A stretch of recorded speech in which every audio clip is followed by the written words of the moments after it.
This is Chris Davis with the Baltimore Orioles, and I'm listening to Section 336. Hey, this is Big Bad Bud Norris, and you're listening to Section 336. Hey, this is Kevin Gosman. You're listening to Section 336, Baltimore's best sports talk.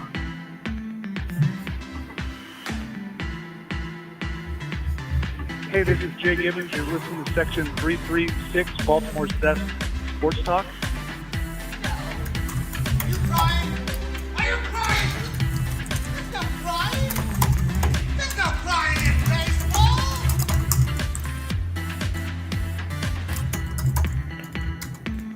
Pew, pew, pew.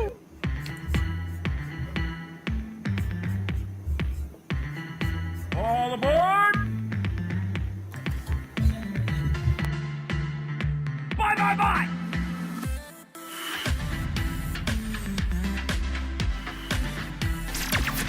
For fans, by fans. Section 336, the next generation of Baltimore sports talk. I think Joe Flacco is actually a very elite quarterback.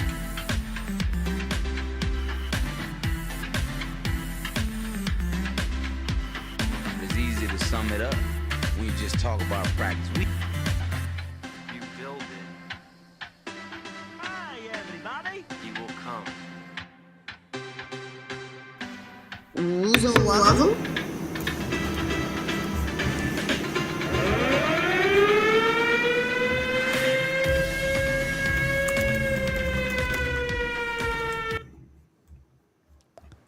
That was a really long video. I'll tell you what, we're still on? We're still doing the show? Yeah, I guess Was that the show? Was that the episode? I chose an intro video, and it's not you the had one we some fun normally. with those buttons. Well, no, it's a Classic button lover right there. No, it's an older. We're trying a new software, and I didn't have the video we used normally ready, so I had an older video.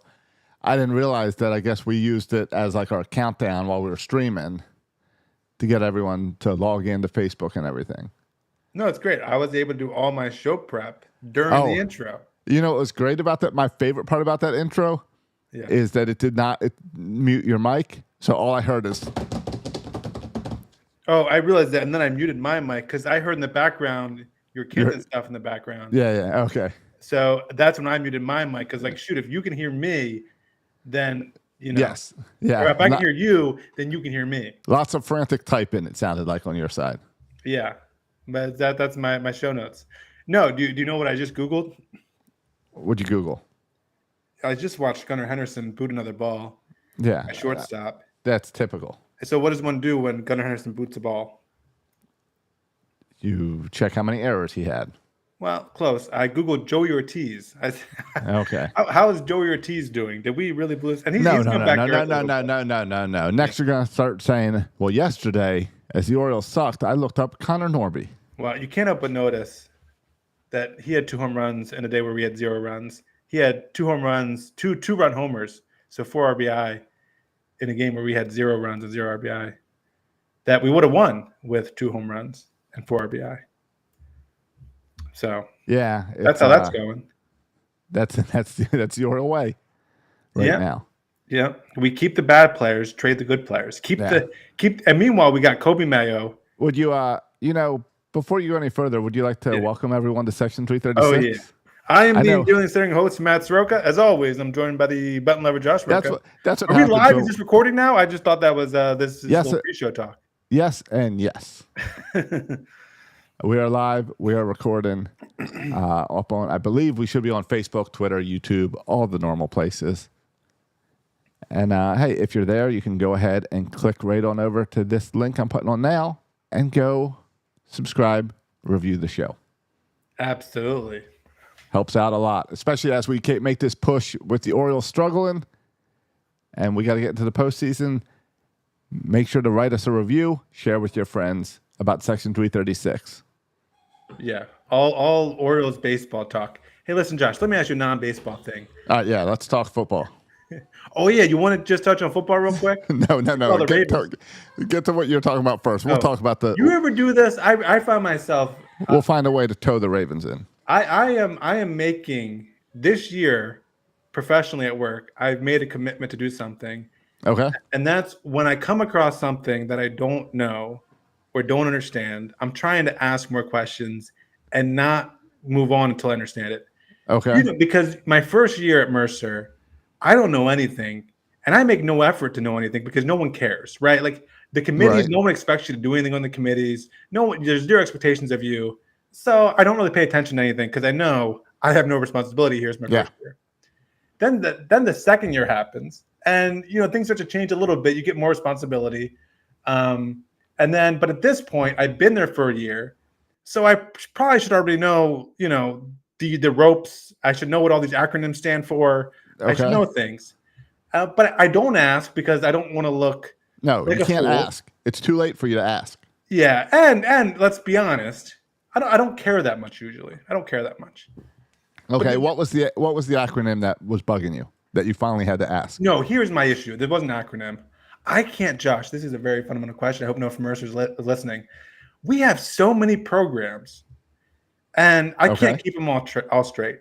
And it was fine before, but now I'm like, I don't even know what meeting I'm supposed to go to because if this class intersects with this program or it doesn't, I'm not even sure anymore. And then now they started putting advisees with me, so I have to advise these people, and I can't even get the whole program's plan straight because there's so many different program plans, and I feel like we're way too far for me to ask. Excuse me, what is holistic child?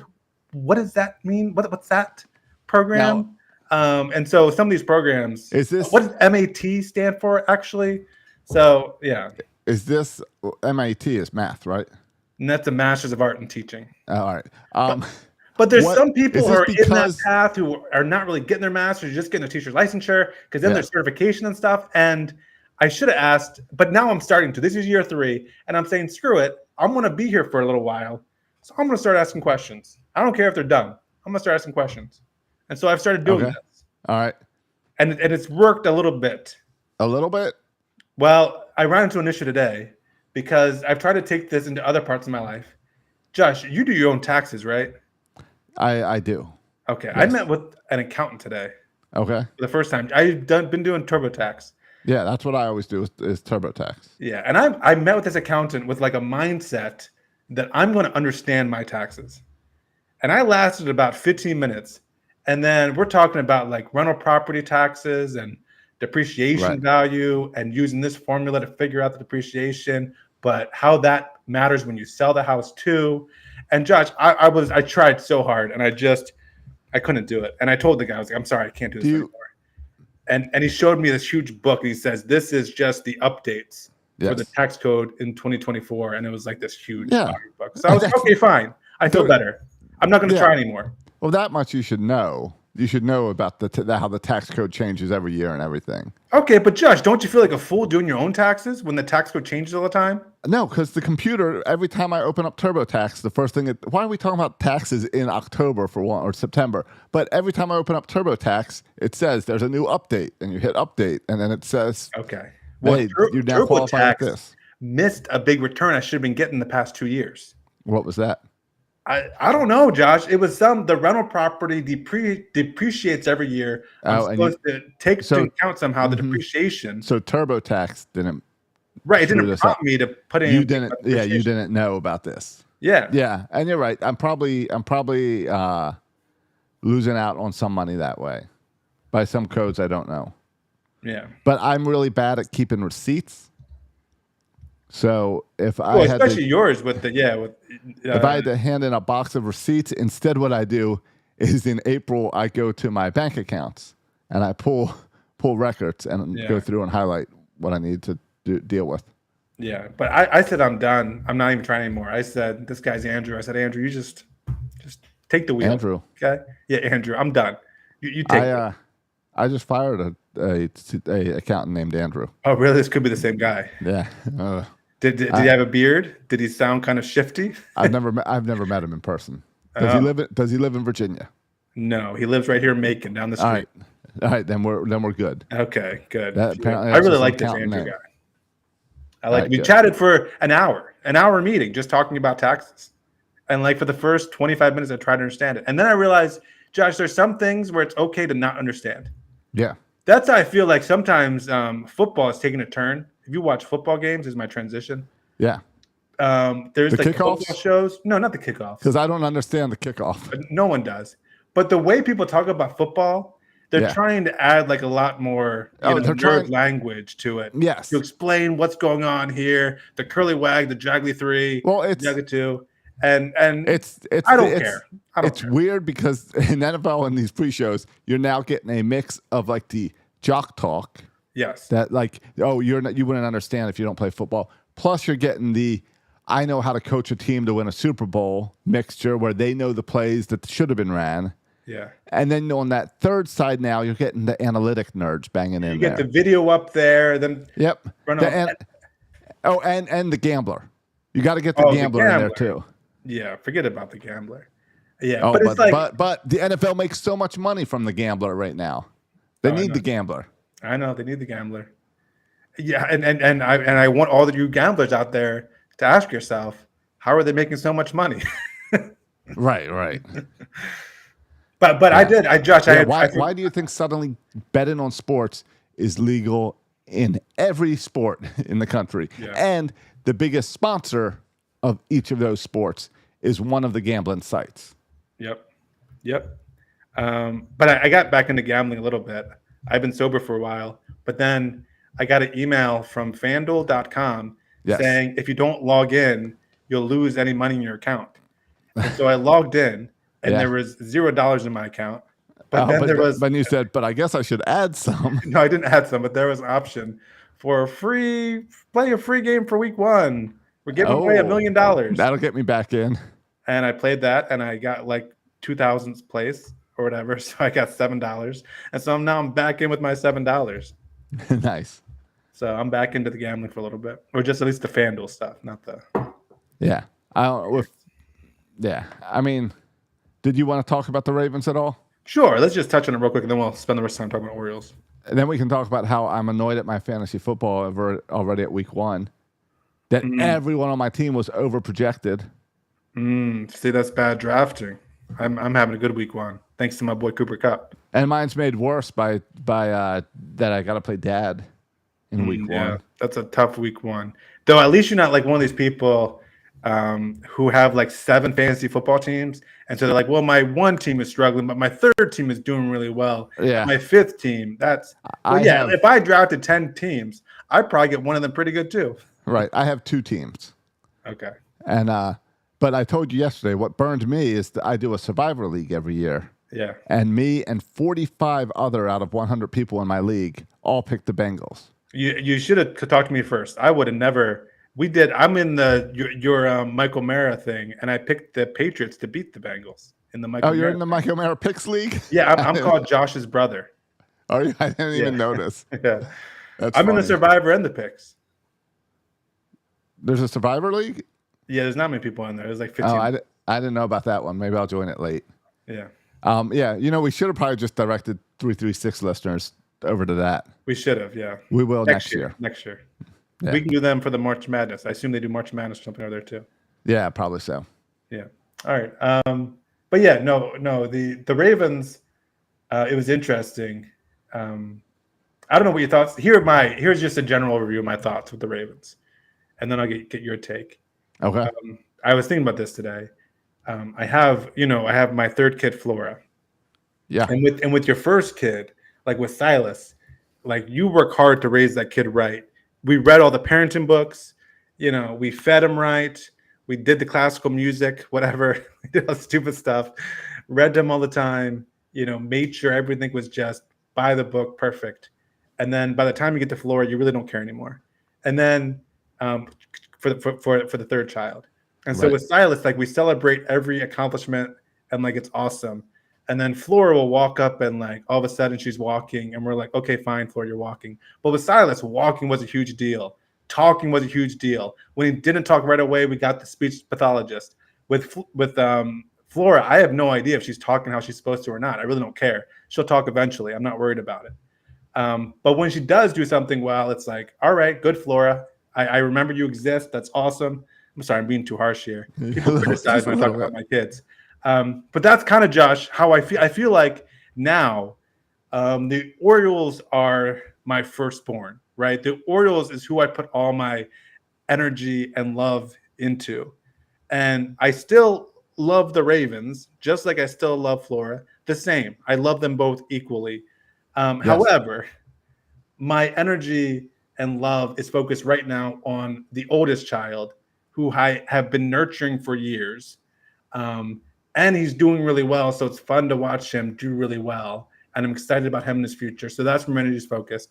And then I'm kind of on the side paying attention to Flora, and she's doing cool stuff, but I'm less concerned about her. And so when I watched the Ravens, I thought, oh, they're going to be a playoff contending team again. They played kind of toe-to-toe, pardon the pun, toe-to-toe up against the two-time Super Bowl champions who looked really good. It was an entertaining game. The refs, I think, stink. They always stink, just like the umpires always stink in baseball. It was entertaining, and I enjoyed watching it. I wish you would have won, but I also left kind of feeling good about the Ravens and excited to watch the rest of the season. Yeah, I kind of feel the same way where, like what I said before, football season was sneaking up on me. Thursday night. Your Orioles face when they handed the ball off to Derrick Henry the first time. What? Derrick Henry? No, I learned some stuff during fantasy football prep. But when Thursday night, the Orioles didn't play. Right. So no problem. Turn on the Ravens. Yeah, easy. But Sunday, I found myself more into the Oriole game than the rest of the NFL. Oh. Not me. Because you probably got sucked into the ADHD version of the red zone. Yeah, I was watching some red zone. I mean, I watched the Orioles till 2-0, and then I had it on my phone, the Oriole game, while I watched the NFL on the TV, the red zone. And the red zone is wild because it's just nonstop chaos, I feel like, with the red zone. There's nonstop chaos. It's almost a little bit stressful for a guy who has a house full of kids. Like, I need something more relaxing. So I almost, and I turned back to the baseball game in the 9th inning. But baseball is much more relaxing than the chaotic red zone. I'll give you that. But then there are predictable takes. I knew, and I like Jason LaCanfora. I like him when he goes on the Tony Kornheiser show when he talks football, except when he talks about the Ravens. Yeah, because he doesn't know what he's talking about. Freaking predictable. So he went on there and just he's a Harbaugh hater, right? Yes. And Eric DaCosta hater. And he just kind of totally just smashed the Ravens for 5 minutes. And then Tony Kornheiser hopped on and said, I thought it was two good teams going at it. And Jason was like, there were two good teams. No. And then he went and bashed the Ravens for But that's what LaCanfora, his only thing is to bash him. He does the same with the Orioles. I know. But if you talk about I feel like when he talks about other teams and other players, he's like somewhat logical. But then with the Orioles and Ravens, like something in his brain is like triggered, and he has to like go negative. And I think he wants to market himself as a fan, but I don't think he's a fan. I think he's an out-of-state guy, got stationed here for work, got burned by previous ownership, and decided he hates these teams. Yeah, like I don't think he's lying to us. Like I think that's how he really feels, but it's not logical. It's wild. Right. I think it's kind of like the it's like it's the opposite of you and I, where you and I always kind of lean towards the positive of the Orioles. Yeah. He jumps to the negative. Sure. Like the sky has fallen. Yeah. And with the NFL, it's worse. And I avoid the only thing I don't like about the NFL. I like the NFL. What I don't like is, with the one game a week, you get all these takes over and over and over again, just based off one game. Like I don't even like. It annoys me when we make comments about the Orioles after one series. Like the announcers the other day were talking about how this is early September, how the offense was turning around. And I want to be like, yeah, because we had two series against the White Sox and the Rockies in Colorado. So, yeah, the offense will look better if we played in Colorado a bunch. But that's nothing to draw a conclusion about, kind of larger conclusions about the offense. You got to wait for it. And that's, I feel like it's so hard because you can't, because you have to fill up airtime. But the correct answer with the Ravens is let's see how this thing works out. Right. Let's see how the offensive line works out. Let's see how Derrick Henry works out. Like we had to start the season against the Super Bowl champs. Yeah. And we lost by an inch. Yeah. maybe 2 inches, depending on how big that toe is. Now, if our offense struggles against the Raiders and our offensive line looks bad, now we're having a different conversation. Now, I did text you during the game and said, "This is Lamar's becoming boring." Because I don't understand that take at all. he was because it was typical Lamar game, where it was fail, fail, fail. All right, let me just run out of this. Yeah. Or here comes the play. It's like he only makes first downs on third downs. He's got to drag them all out.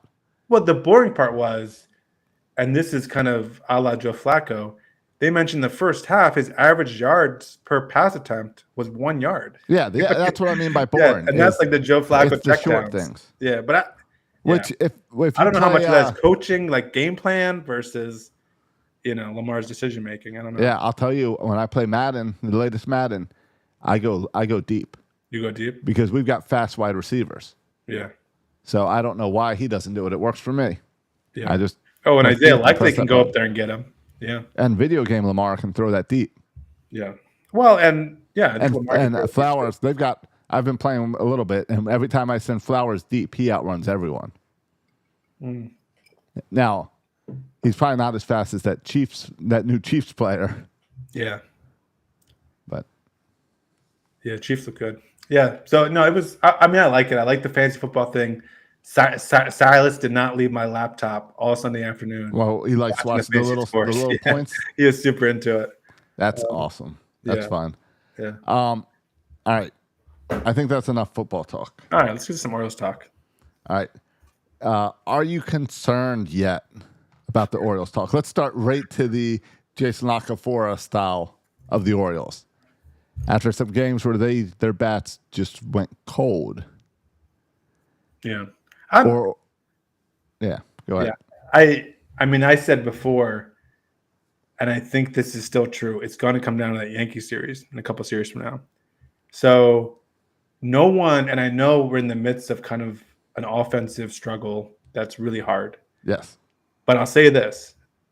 No one's going to remember in October how'd you play the first week of September. What was your offensive like the first week of September? Now, I feel like, and I don't know if this is true, we can look at this real quick maybe, that our offense has gotten worse every month of the season. It feels like we've gotten worse every single month of the season. And now we're kind of at a low point. That combined with injuries. So our hitters, our best hitters, I should say, not really veteran hitters, our best hitters aren't hitting the ball well. And then besides maybe Cedric Mullins. And then combine that with injuries, and it leads to an offense that looks struggling. And so, yes, the offense not playing well does concern me, but I still hold out hope that we get into the playoffs and then we can make something happen. Like, I still think we have good offensive players. I don't think you think the air's got to cool down a little bit for our bats to come back. Yeah, maybe. I think there's a lot of truth to this idea that, and comments like this have come out from the team and from Hyde, that they're pressing a little bit. I think there's probably a lot of truth, right? And there's a lot of swing for the fence in this team. Baseball, I feel like this is with probably all sports. When you try, the harder you try, the harder it becomes. Yeah, right. It's like the guy that goes on the streak of not being able to hit any baskets. He's missing like 10 baskets. It's anything once you start pressing. Yeah, and then you try even harder, and then you get more frustrated when you miss, which means you try harder. And if you just kind of chill, you would hit a lot better. And I think everyone, or most hitters on this team, need to just chill, relax. And so I'm still optimistic that baseball is a streaky sport, and maybe we're all streaking low now, but then when we hit October, we'll all be streaking high. Right. That's what I'm hoping for. You like to look at the Rangers and how they struggled the end of last season. Yeah, I mentioned, I think I talked last episode about kind of struggling in July for them. All baseball teams go through periods of time when they're not hitting as well, and when they're hot, you just hope you kind of hit hot at the right time. There's other things that are really encouraging, right? Sir Anthony Dominguez has been, I think, a nice, like, we have a closer now, and he's not unstoppable, but no closer in baseball right now I feel like is unstoppable. But we have a pretty good closer, and I think our bullpen can work as long as we don't rely on them too much. And we're still sitting a half game out of first place. We're still in perfect. We're going to make the playoffs. It's just a matter if we're going to win the division or not. So And yeah, health. and health. I hope we can maybe go through some of the guys who are injured as they're kind of starting to make their way back. Yeah. And so I think that will be a boost. But yeah, I think right now we're just kind of in a wait and see mode until we get to that Yankee series. I think we'll win a couple, lose a couple, and I think we're going to go in the series with within a game or two of the Yankees, and we'll see how that series goes. And then if we lose that series, that's okay. We're going to go in as a wild card, and hopefully we can get enough out of our offense. And hopefully Corbin Burns is good, and we'll see. We'll go from there. But so I'm not like on cloud nine with this team, thinking we're World Series favorites. But I'm also thinking, let's get to the playoffs and see what happens. That's kind of where I'm at with this team. Right. How you feeling? Same thing. Where I see the Orioles. When we're not striking out, I still see hard contact. I think of, we had a home run stolen the other night. Was it a Santander hit, or I forget who hit the ball, but where it was going to be a. Siri robbed it. Yes, Siri robbed it, and that was like a 2 or 3 run home run that was going to tie the game. Yeah, I like that because that was the Henderson hat tip, and then helmet tip, and then the Henderson helmet slam on the ground. Yes. Combo. Yeah, I like that one. So I see moments where I'm like, it didn't go your way that day. And I see this team, we talk all the time about it being a long season. I see this team is young, so there's not much veteran presence. It's going to be really easy for the younger guys to kind of control that clubhouse and that locker room, which is going to lead to press. And what I hope this does is I hope this teaches the Orioles how to handle this so that when they get to the postseason, those young kids know how to get through this and can say, hey, we struggled in August, remember, and that led into September. Then we did this, and we got our heads back in this. Like, let's stop pressing. That hurt us, type thing. I hope they learn from this to be ready for the postseason. Yeah. I mean, if you look at kind of overall big numbers here, it's almost amazing that the Orioles overall in baseball are 4th in OPS. They're still in home runs, only behind the Yankees by 3, so they're 2nd in home runs. If you look at something as basic as runs scored, they're 4th in all of baseball. Like, it's all the Diamondbacks, Yankees, Dodgers, Orioles, and Phillies. So we're up there with the best offensive teams in baseball still, right? Even despite all these struggles. Right. We're still near the top, which is kind of crazy to think about. Yep. Though if you do look at the last, I don't know, like let's do it, last 15 days, then all of a sudden OPS we're ranked 21st in baseball. So we legitimately have been struggling lately. Right. But it's also, we've been struggling, but who won the AL Player of the Week this week? Gunnar Henderson, even through the struggles. He's had a really good week because he was going through a slump. This Adley slump is extremely long. It's like half a season long. So that's more worrisome. But again, it's a mental game. We know he's got the talent. It's mental. Yeah. Yeah, it's been, over the last 30 days, he's batting 179, has 1 home run, 1 double, 2 extra base hits in the past month. That's wild. Right. And he's in the lineup almost every day. They're giving McCann a bunch of time as well, but he's in there. Yeah, if you go to... And they did not drop him down in the lineup, which I think if I was high... Did they drop him today? I haven't seen today. Yesterday was still batting at the top. He's batting 5th today, I think. Okay. I would have bumped him a little further, but I guess it's a big deal just to move Adley out of that slot.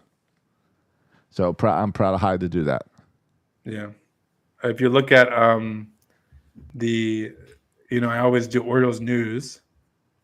And if you look at Orioles news, it has articles like Adley Rutschman, Orioles searching for answers to catcher's continued struggles. The next headline from Sports Illustrated, slumping superstar has been quietly killing the Orioles, about Adley Rutschman. The Baltimore Banner, this is all today. Adley Rutschman badly wants to get back to his best for the Orioles. Yesterday from Fansided, Orioles fans are begging Brandon Hyde to do something about Adley. So yeah, a lot of the articles focus on Adley. And then most recently, Hyde shakes up, and this is why I knew, Hyde shakes up Orioles lineup. Mullins batting 2nd, Rutschman 5th. Yeah, okay. Well, that's good. And that is the story because it's been the longest. And Rutschman has not had this big stretch. Like we saw Holiday suck when he first came up. We saw Gunnar go through a big stretch in June of last year where he just couldn't hit the ball. We haven't seen that yet with Adley. And I think it's the new girlfriend. Oh, you're doing your girlfriend? I don't know if she's new or not, but I noticed he had a girlfriend in the All-Star game. Yeah. And then I noticed I was playing on TikTok, and he's now making TikTok videos with his girlfriend, like trying Chick-fil-A and stuff and rating food. Gotcha. So right now, I'm going to go out there and say, based on those two knowledges, which basically just says he has a girlfriend, I am blaming his struggles on the girlfriend. Yeah. And she's Canadian, so she's probably helping the Blue Jays. Maybe insider source there. Yeah. Yeah. I mean, because Adley always came across to me from the moment he was he was drafted as kind of the most lowest floor, like high ceiling, but like high floor. I'm sorry, not lowest floor, highest floor. Like he's just so consistent that even like a down Adley is a good Adley because he just has such a consistent swing and attitude and all that. Like he almost like appeared as a veteran from the moment he stepped on the field, and then there was the not getting, not losing a series streak, and this is the first time Adley has faced a 6 inning slump, like you said, and I hope he can kind of, get out of it. And though I don't think people are making pronouncements and Matt Wieters, and which brings up a whole other discussion if Matt Wieters was a success or failure with the Orioles, but I mean, let's just chill out on that. It's been a tough half a season. This isn't his career. People look at Matt Wieters as a failure? Yeah. I think a lot of people look at him. Yeah, I guess he was set up as Mauer with power, Jesus in cleats. Yeah. You have no option but to fail. And he's not a Hall of Famer. He was a good catcher for a while. Right. And I think, the hype train was similar for Adley, right? Yeah. I mean, he was kind of the guy that marked the turnaround in this franchise, right? It felt like when he was caught up, took off the catcher's mask, looked around, this was a change in the guard. This was the new Orioles. This was, to quote Mike Elias, liftoff kind of. And so, yeah, I think there's that comes with a lot of expectations that he's great all the time. And he hasn't been great lately. Right. Now, he did make an outstanding defensive play in the game tonight. I missed catching a ball or getting a ball thrown in that went wide foul, scooping it, and then diving at the player, diving for home, and got him out.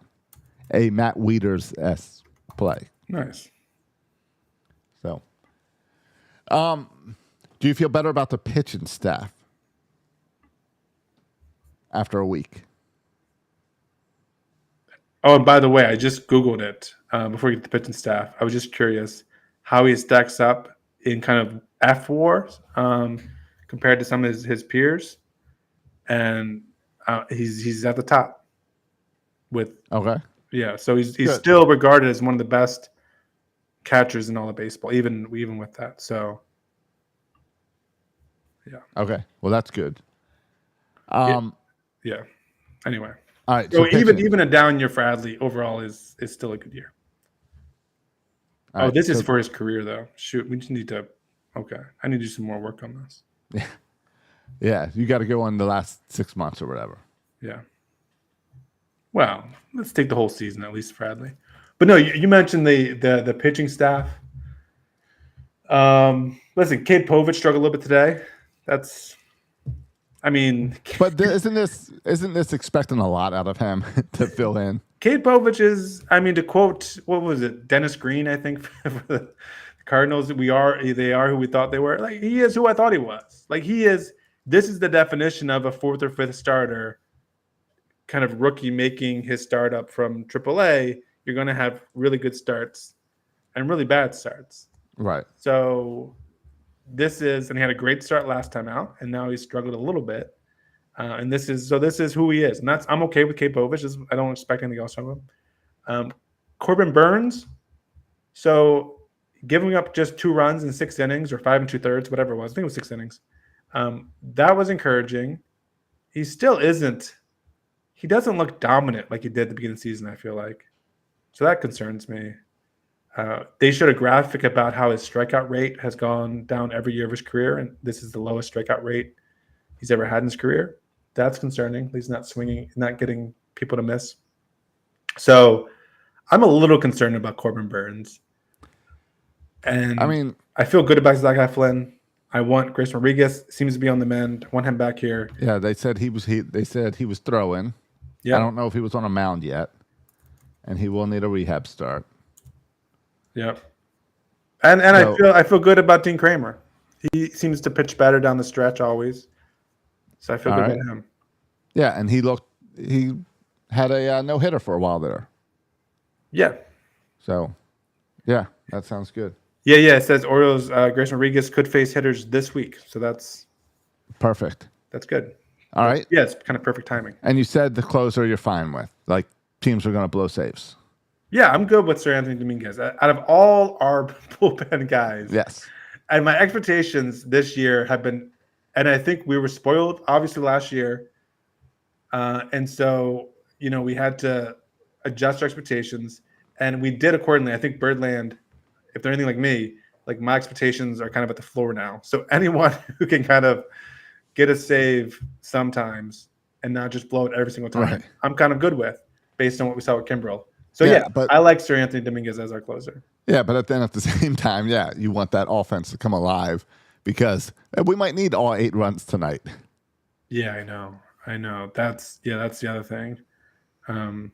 Like we talked pre-All-Star break, we talked about this team and how what we loved about this team is they were never out of it. You always felt like they could come back. Yeah, the Orioles magic. Yeah. Yeah, and it's hard to believe in Orioles magic right now. Yeah. So, but what also is encouraging, I mean, Jacob Webb, is he back yet? He's gonna come back any day now. And then Danny Coulomb has started pitching, I think, in the minors too. Yeah. So their that's return all- is imminent. Yep. So that's all good news. Yep, and we mentioned Grace Rodriguez about to throw the line batter. So there's All right, so three, let's- I think, pitchers that could improve. Right. So that's 3 pitchers that'll help. Yeah. All right. So let's go on the other side. Since we're talking injury updates, we got Kerstead doing his rehab now at Aberdeen. Yeah, that's excellent news because, I mean, that could have stretched out to the end of the season, those bizarre concussion injuries. And given his history, every injury is bizarre, I guess. But that's really encouraging that Heston Kjerstad is back at Aberdeen, which I think, right? You do a few games at Aberdeen, maybe a couple of games at Bowie or Norfolk, and then back to Baltimore, right? Like, how long do you have to go on this rehab stint before we can get you back in Baltimore? I don't think it's long at all. Yeah. When's let's see. The Orioles are in Boston and then they go to Detroit. They might have you just wait until they come back home next week. But also at the same time, the offense is dead up here. So you could bring them up pretty fast. Yeah, I mean, I guess part of it will depend how he performs, certainly in his rehab. Right. But yeah, I feel like, man, this team could use that left-handed power bat off the bench. So hopefully sooner rather than later. And to me, I mean, again, circle the series. When do we play the Yankees? And so I want him back. Yeah. Before that Yankee series. Yeah. And now you mentioned when we play at the Tigers and then we come back home. So I look at coming back home to San Francisco and the Tigers, like let Kjerstad come back like the 20th or whatever, that Tigers series right before the Yankee series. So he has 3 games and then we play the Yankees. In that crucial 3-game series. That's kind of where I'm at with it. And then let's see, who else is injured? Ryan Mountcastle. Yep. And did you see Hyde's update today? Very discouraging. Yeah. He had the sprained left wrist, hasn't played since August 22nd. Hyde said, I don't know. I want to say it's optimistic, but I'm not really sure. I think he's going to come back by the end of the regular season. I just don't know when. Yeah, there's no timeline. I don't know. I want to say it's optimistic. Yeah. I don't like any of that. A couple of days ago on the broadcast, they were talking about how he's hitting off the tee like it was a good thing. I'm thinking, you can't even hit off a Moving pitcher? ball. Yeah, you can't. You got to hit off a tee. Like, Right. That sounds like you are a whiles away from being ready Yeah. to actually hit in a baseball game. Yeah, it sounds like not letting your wrist tighten up, but you can't handle. Yeah, And that's a double whammy, Josh, because he is a really good hitter, especially against left-handed pitching. He provides that right-handed power. Yep. And a great defender. And defensively, O'Hearn is not as good as Ryan Mountcastle. Right. That's just the reality of it is. So your team, and it messes with, Hyde hates it because it messes with his platoon splits where he's got that perfect platoon split there with O'Hearn and Mountcastle. Now this throws everything off. Too many lefties in the lineup. So yeah, this one hurts. And I don't know how optimistic I am that he comes back for the Yankee series or the end of the year. Yeah, I mean, I hope it's that Yankee series would be great. Actually, when do we have one more trip to Toronto, or are we done in Toronto? I think we're done in Toronto. All right, so then, yeah, you're right. It's so close to the end of the season. Boston, Detroit, San Francisco, Detroit, then Yankees, Minnesota. So it would be great to have him for that Yankee series. Even better to have him before that so we can get warmed back up and everything. So, but as long as we have him at the end of the season, have him in the playoffs hitting again. All this is, you don't want him back if he's not hitting. Yeah. Yeah, no, for a team that's struggling offensively, one of our best offensive players is out and there's no timetable for return. Yeah, that's annoying. All right. So that's him. Who else do we have? Who else is it? You get lost in all the injuries. Let's see. Who else? Well, I should pull up the Orioles IL. Well, the two other guys, Jordan Westberg. Oh yeah, Westberg, who we desperately need because we don't until tonight. We didn't like playing Kobe Mayo, and Mayo's not doing anything anyway. So Westberg is the guy you want. Yeah, and yeah, I mean Mayo, Josh. Just real quick on Mayo, since you brought it up, when he was called back up after the Ramon Arias injury, I came on here. I think you agree with me. A little bit weird because a little bit surprising because he struggled when he was up here. He was down not very long, and then we called him back up based on injury, where it seems like Michael Elias has been really pounding the development, and it seems like it would be hard for Mayo to really kind of make any changes based off of being in AAA for such a short amount of time after he was struggled with the majors. So I was surprised he was caught up so fast. And then I was like, well, that's weird. And then he just hasn't played. Played very little. Manager had he's going to pick his spots, so he has picked his spots. He's played very little. Maybe because he's not very good right now in the majors, or maybe because they're trying to manipulate his service to keep him eligible for Rookie of the Year. But the guy I'm watching play baseball, whose name is Kobe Mayo, doesn't look like a Rookie of the Year candidate to me. No. Maybe it's just my eyes. Nope. And Anthony Santander just got number 40 of the year. Oh wow, that's a big deal. Doesn't help. So what is 4-2, and so now it's what 4-3? Yeah. 8-3. I can see you got the score somewhere up there. Yeah. Because it doesn't really matter. It'd be nice if some men were on base, like bases loaded. I'm gonna go. Wonder what happened there. So, all right. So then Jordan Westberg, he is fielding a fractured hand or something. Right. He was fielding grounders in Boston. I saw that. Yeah. So that means he's close, right? Yeah. So he had the right hand fracture, and there was noted there was nothing on his right hand anymore. He's fielding without anything on his hand. So that's encouraging. Does he need a rehab start? I think he's been out for a while. I think he does. But I think it could be just like a little series. I think the way the Orioles are playing lately, I'd be fine with rehab and with the Orioles. Yeah, I would be okay with that too. But yeah, I guess we'll see about that. And then who's the last guy on our countdown? Ramon Arias. Oh, okay. Forgot about him. He was he was playing extremely well when he got hurt. So you would hope if he can come back the way he was before, it was very helpful. Yes. Yeah, and I mean certainly, I don't nothing against Nick Matan or Matten or whatever his name is. I'm sorry, I don't no disrespect. There's 3 guys on here that are going to go away when Mountcastle, Urias, and Westberg come back, and we have our infield back. Yeah. Ramirez, Soto, and and the other guy you said, Matan. Yeah, Matan. No reason for any of you guys to be on here. Yeah, and they said Ramon Arias is walking around. He made the ankle thing, rolled his ankle. Yep. And he's walking around. The reporter said with no limp or anything. Again, there's no clear timeline. I don't know if he hasn't been gone very long, so I don't know if he needs to do rehab. But I would imagine he could be back very shortly. Yeah, I would think so too. I would think if it's an ankle thing, hopefully he's still been able to do some type of workout, or I guess he hasn't done baseball activities, but at least work out. Yeah. And hopefully they can, avoid a rehab and just work out at Boston. Yeah. Start and get back here next week. Yeah. And then I don't know if did we ever put a button on Jorge Mateo? Maybe he's we done. Did last week. He's done. He's done for the rest of the season. Yeah, he's done. Batista's not going to make it. Those guys are closed out for next year. Yeah. Which is too bad because we've spoken so many times about how Mateo's the guy you want in that postseason roster just for his speed.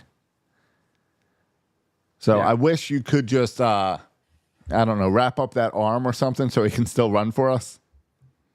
Yeah, he had it was a little bit weird to me. I don't know. I don't know anything about injuries, but he had UCL surgery, which I felt like is like Tommy John. Yeah, but I felt like he broke his arm on that diving play. I was just surprised that led to that. Right, the video. Well, and I thought it'd be it's broken not arm broken. or broken leg. Yeah, or broken something. Didn't they even have him in the lineup the next day at first, and then have to change it? I don't know. I remember watching it. I remember where I was watching the injury. I was in a hotel room bar. But no, that's unfortunate because nasty. I wanted him in the postseason, but again, he'll be back next season, and that's a lot of things to be hopeful for next season as we try to win our second in a row. Yeah, here's another July, August return date. Half our roster will come back in July and August, it sounds like, next year. Yep. So who needs a trade deadline? Yeah. So I guess we're at the same place. We're just fast forward into the Yankee series to really get excited again. I hope we can stay within a game of the Yankees till we get to that series. Yep. And then hope things roll our way and then take our chance in the playoffs. Listen, Yankees have had trouble. Yankees have had closures, blow saves. Yankees are not a perfect team. No, and that's the thing. As much as we I know complain, we're still focused on the Orioles, but we're still basically tied with the Yankees back and forth. Yeah. With all the same struggles. Yeah. And I don't know the specific situation for the Yankees, but at least we're going to get a boost with all these guys getting injured coming back. And I hope that does. I hope it's not one of these things where, Westbrook comes back and hopefully Mountcastle comes back and Kerstedt comes back and Arias comes back and there's really nothing. But I would imagine it has to be a boost, not only because they're coming back, but who they're replacing. And Rivera hasn't been bad, but you're just limited if you're high on what you can do with this lineup with these guys. And so it has to be a boost to get these guys. And again, I don't care. I don't care that much if we struggle offensively in September, in the early September. Let me get my guys back by the end of September, and let me have my baseball team that we had to start the year with, at least offensively. I know we're not getting the rotation we started the year with, but let me get my offensive lineup we had at the beginning of the year, and let me take my chances in October. I think it's going to be fun. I'm right there with you. All right, good. And if it doesn't work out, well, Lamar Jackson, do something exciting for us. I hope he can be fun, because even when we win the World Series, we're going to need football after that. It's true. That's done in November. So, Matt, I have my very first Little League game on Saturday this coming week, and my last 3 practices have been rained out. It has rained every day here in North Florida. So I'm a little nervous. I don't even have my pitchers selected yet. Oh my. So today it was rained out. I think I'm going to have to do a little D-bats, rent some cages, get my kids over there at least to figure out who can pitch the ball. Yeah. Yeah, I got it while we were doing the podcast just like 10 minutes ago. I got a phone call from an unknown number in Macon. I just, we signed up for fall ball. I'm not coaching this year, Josh. I don't know if I told you that. I'm not coaching fall ball. I just can't do it because I teach Tuesday night. I teach Wednesday night. All right, so it's a scheduling issue. It's a schedule issue. And we play games on Tuesday and Thursday. So I'd miss all the Tuesday games. And then Thursday, I feel bad for my wife being out of the house Thursday coaching. So I just said I'm going to take the fall off. Okay. And I just got a call today. They don't have enough coaches? And I knew this call was coming. I just reading the transcription says North Macon Ballpark. I'm like, oh crap. But it's the coach of whoever Silas was picked by. So he got drafted. Yeah. All right, good. So good. I feel good about that. I skipped the evaluations this year. I didn't go. All right, so the way ours works is if your kid does not go to the evaluations, they get put randomly on a team at the end. Yeah, that's what we did. We put them in a hat, and we just plucked them out of a hat. Yeah, exactly. Yeah. So, but it's weird because everyone knows Silas. And that's the annoying part. And that's why I didn't get them.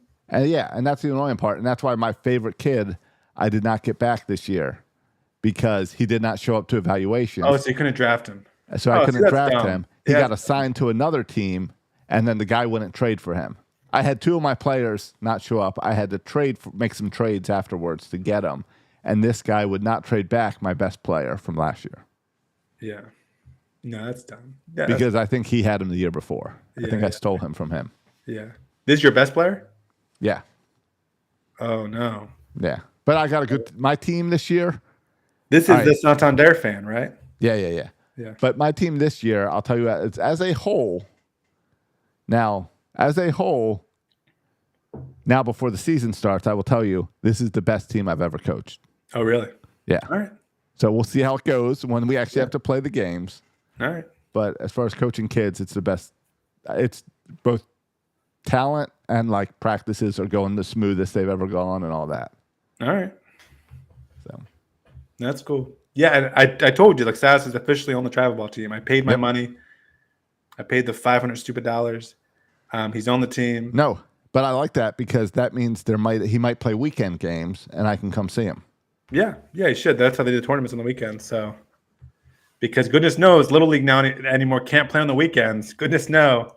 I couldn't coach if they would just play games on Saturday, like a normal growing up how you play baseball. Yep. Last season we had no weekend games. This season I have a bunch of Saturday games, and of course it's a couple where I have plans and stuff. So we'll sort it out. So silly. All right, but yeah, that's good. I'm pumped. I'm sorry, you mentioned when does the season start for you? When's the Saturday? Saturday's the first game. Saturday is the first game. Okay. Nice. Do you know who you're playing? Do you have any information on your opponent? I don't. No insider information? Is it one of your rivals? One of your hated? Like, at this point, you know all the coaches, right? Yeah, my biggest rival coach did not come back this year. Okay. So he moved amazing, to another Josh, league. too. Like, the thought, like, I'm a little bit sad about not coaching football. And one of the reasons I'm sad is I have animosity. I don't know how this happens, but like I don't like some of the other Little League coaches. Like I have really strong feelings, not about the players. I'm like all about encouraging all the players, but some of the coaches I really have a dislike for.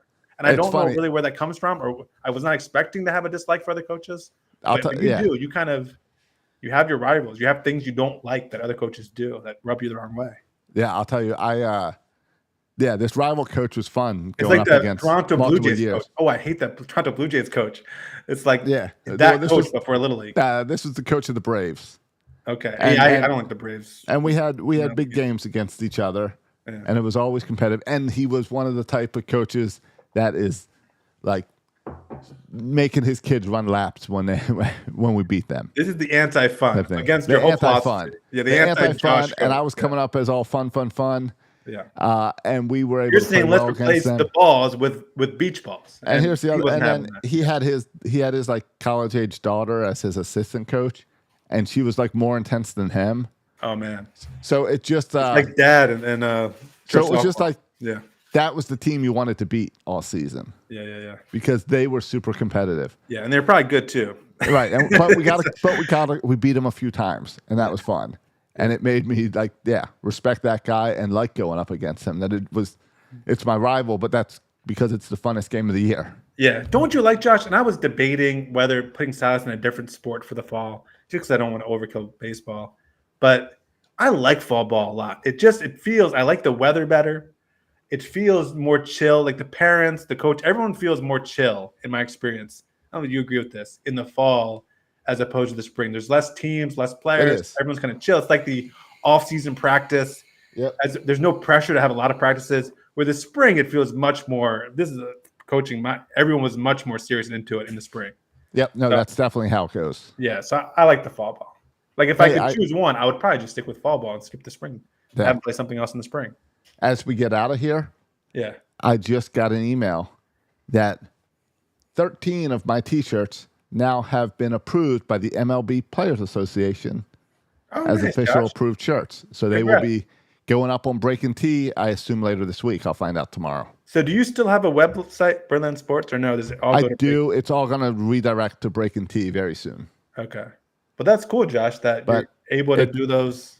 Are these the same designs, or these are whole new designs? These are designs that everyone has seen before. No, they are designs people have seen before that I've tweaked a little bit and updated.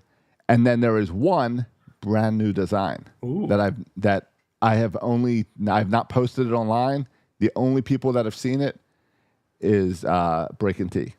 All right, cool. So that one I'm really excited about. I think that one's really cool. Okay. Do they accept everything you send over there, or do they say we want this one but not this one? They give green lights, yellow lights, red lights. Okay. Green light means we like this one, and they might put some notes like, "Hey, adjust the colors," or "Can you do this?" Yellow is like, "We don't know about this one. Try again." Red is no, throw that design away. Okay. I submitted, and I did not get any.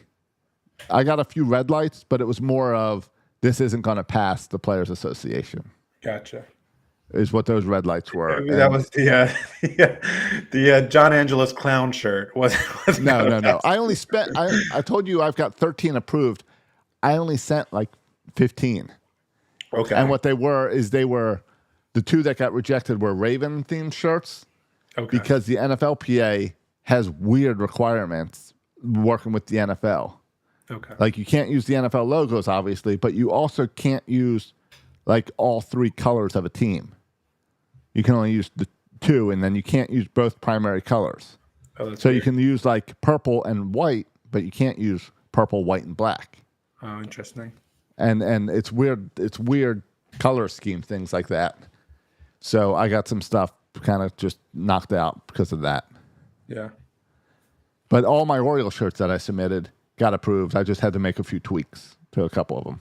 Nice. Look forward to seeing those. That's cool. I'm excited. It's really cool to get my picture. Like they sent me pictures of all my shirts with the little MLB PA approved logo on it, which is really. Oh, and you know what? I said that there was one shirt no one has seen before. I forgot there's two because I have not shared my hat trick one either. So what I'm going to do here, what I can do, since we're using this new website. Yeah. Do you and your close family members get free shirts still or no? I haven't figured. I don't remember what my discount is for that. You should get a good discount for your own shirt, right? Yeah. I would think so. Yeah, I'm sure. All right, let me figure out how I can share a photo, and I can show you. Let's go. Have you gotten into the business of designing shirts for Michael Mara yet? Has he asked you to design shirts yet? I'm sure he knows you. Oh yeah, no, I've made some Michael Mara shirts. Oh, you have? Okay. Yeah. All right, Matt, can you see this? Oh yeah. This hat. Oh, that's cool. Yeah. Patrick Perez catching this ball out of the bullpen. Yep, his bullpen hat catching. And you can see that's right cool there shirt. below the Perez. You can see the little MLB Players Association logo. No, that's a cool shirt. So that's one that is not been released yet. Yeah, I like that. And then here is the second one that has not been released yet, but will be this week. Win It for Birdland. And it's got Santander and Gunnar Henderson doing little high fives. Yeah. Approved by the MLB Players Association, which I'm really excited for. A little post-win high five action. Yeah. Exactly. That's cool. So those are two that you'll be seeing up, but you'll see the whole Birdland Sports collection at Breaking Tea very soon. All right. Well, when that happens, share it with us, and we'll look forward to checking that out. I hope very soon, because there's only a month left of baseball season. Yeah. What will happen first? Ryan Mackhouse returns to the DL, or Josh gets his T-shirts? No, on? I think these are going to be up this week. All right, that'd be cool. All right, cool. We'll tell you about that here, and I'm sure Josh will also tell you about on all his social media platforms and Section 336 social media platforms. And while you're over on the internet, go ahead and rate and review the show. Helps other people hear the show. And this is, boys and girls, we're about to get, I know it's been a long baseball season, but we're almost there. We're almost into what we've all been waiting for, playoff baseball. And that's where I'm at, I'm waiting for playoff baseball. And I'm going to start. I've stopped listening to Orioles podcasts, to be honest. I don't listen to The Verge anymore. I stopped listening to it. But come October, I'm back in on the podcast. Our podcast is a little different as far as Orioles podcasts go. I know, but even whatever it is, Bird's Eye View, On the Verge. I think we're different than all of those. Give that fan a contract. None of those podcasts that you listed have talked about their little league. Podcast.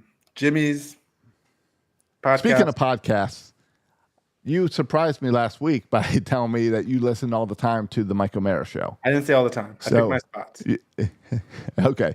So I would just say, if you have now started listening to Mike O'Mara show and you were a 336er and now you listen to that because of me, let me know. It helps if I know. Okay. I'm one of them. Josh. You. So there are times when I stop listening. So like when you have a guest on, I was listening to the guest talk about her new book, just like last week.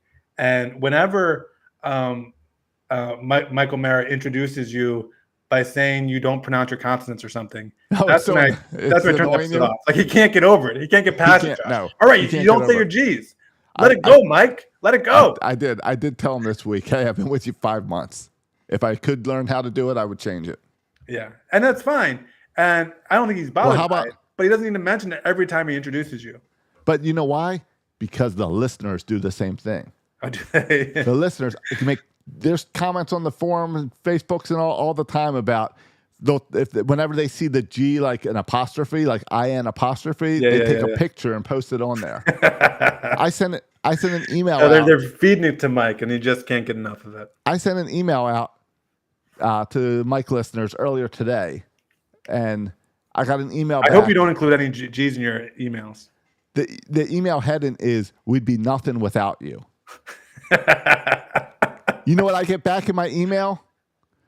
No, nothing. I get a response from someone, and it says, "You mean nothing with the G missing?" Question mark. And that's it. Yeah. That's it. He didn't say anything else. Yeah. I don't even know if he read the email. You should write your emails and just do the apostrophe after the end without the G. Yeah, I'm just going to start type into this crowd without G's. Yeah. So maybe you can change the English language, Josh. Check out the Mike O'Mara show. Just let me know so I know you're a special 336er. Yeah, we like the crossover.